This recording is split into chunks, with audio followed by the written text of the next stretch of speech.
JNTUK R23 బీటెక్లో 3-1 BTech ట్రిబులీలో ముఖ్యంగా so digital circuits అనే ఒక సబ్జెక్ట్ ఉంది. ప్రొఫెషనల్ కోర్ అండి, ఇది కూడా కోర్ సబ్జెక్టేనండి, ప్రొఫెషనల్ కోరు. అయితే ఇందులో ఇంపార్టెంట్ టాపిక్స్ ఇవి చెప్పమని చెప్పేసి అడుగుతూ ఉన్నారు.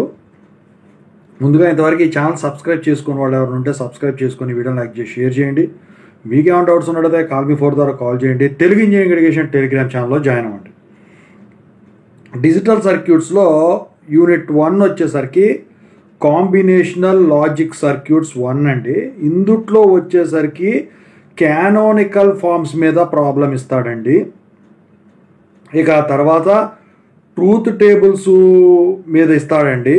అందుట్లో నాండు నారు ఇంప్లిమెంటేషన్ మీద ఇస్తాడండి. క్రానాగ్ మ్యాప్స్ మీద ఖచ్చితంగా క్వశ్చన్ ఉంటుందండి. ఇక తర్వాత వచ్చేసరికి మినిమైజేషన్ టెక్నిక్స్ మీద ఉంటుందండి.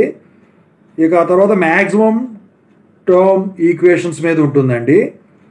ఇక తర్వాత లుక్ ఎహెడ్ క్యారీ యాడర్ మీద ఉంటుంది. ఫుల్ యాడర్స్ మీద ఇస్తాడు. బీసీడీ యాడర్ సర్క్యూట్ మీద ఇస్తాడు. XS3 యాడర్ పర్పస్ ఏంటని చెప్పేసి ఇస్తాడు. What are the different types of binary comparators. ఇక యూనిట్ 2 చూసుకున్నట్టయితే కాంబినేషనల్ లాజిక్ సర్క్యూట్స్ 2, ఇందులో డికోడర్స్ మీద ఇస్తాడండి. ఇక ఆ తర్వాత వచ్చేసరికి 7 సెగ్మెంట్ డికోడరు బీసీడీ కోడ్ ఇచ్చేసి టేబులర్ ఫామ్ రాయమని చెప్పేసి అడుగుతాడు. మల్టీప్లెక్సర్ మీద క్వశ్చన్ ఉంటుంది. డీమల్టీప్లెక్సర్ మీద క్వశ్చన్ ఉంటుంది. ఇక ప్రోగ్రామబుల్ రామ్ మీద ఉంటుందండి. ఇక ఆ తర్వాత PLA మీద ఇస్తాడు. ఒక ప్రోగ్రామ్ ఇచ్చేదానికి కూడా ఛాన్స్ ఉందండి దాని మీద, రియలైజేషన్ మీద. యూనిట్ 3 చూసుకుంటే సీక్వెన్షియల్ లాజిక్ సర్క్యూట్. సో ఇందుట్లో ఫ్లిప్ ఫ్లాప్స్ మీద ఖచ్చితంగా క్వశ్చన్ ఉంటుంది. అందుట్లో మాస్టర్స్లో flip flop, edge triggered flip flops AB కింద ఇస్తాడు క్వశ్చన్. ఇక ఆ తర్వాత ఎగ్జైటేషన్ టేబుల్స్ మీద ఇస్తాడు. ఫ్లిప్ ఫ్లాప్ కన్వర్షన్ మీద ఇస్తాడు. రింగ్ కౌంటర్ అంటే ఏంటని చెప్పేసి ఇస్తాడు. ఇక సింక్రోనస్కి అసింక్రోనస్కి కంపారిజన్ ఇస్తాడు. యూనివర్సల్ షిఫ్ట్ రిజిస్టర్ పర్పస్ ఏంటి దాని మీద ఇస్తాడు. ఇక యూనిట్ 4 చూసుకుంటే సీక్వెన్షియల్ సర్క్యూట్ డిజైన్. సో దీంట్లో మీన్లే 3 మోడల్స్ మీద ఉంటుందండి.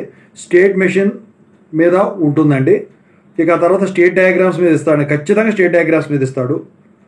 ఇక తర్వాత వచ్చేసరికి ఈ సీక్వెన్స్ డిటెక్టర్ సర్క్యూట్ మీద ఇస్తాడు. ఇక యూనిట్ 5లో డిజిటల్ ఇంటిగ్రేటెడ్ సర్క్యూట్స్లో RTL DTL సర్క్యూట్స్ మీద ఉంటుంది. ఫ్యాన్ అవుట్ ఫ్యాన్ ఇన్ మీద ఉంటుంది. ఇక వచ్చేసరికి మెటల్ ఆక్సైడ్ సెమీ కండక్టర్ మీద ఇస్తాడు. CMOS ట్రాన్స్మిషన్ గేట్ సర్క్యూట్స్ మీద ఇస్తాడు. ఓవరాల్గా డిజిటల్ సర్క్యూట్స్ మీద ఇంపార్టెంట్ టాపిక్స్ ఏమైనా ఉంటే ఇవి దాటి బయటికి పోడు. ప్రాబ్లమ్స్ కూడా జాగ్రత్తగా చూసుకోండి. ఈజీగానే ఉంటుంది మీరు టెక్నికల్గా కనుక ఫాలో అయినట్టయితే. ఓకేనా? సో బై హార్ట్ చేస్తేనే ఇబ్బంది పడతారు.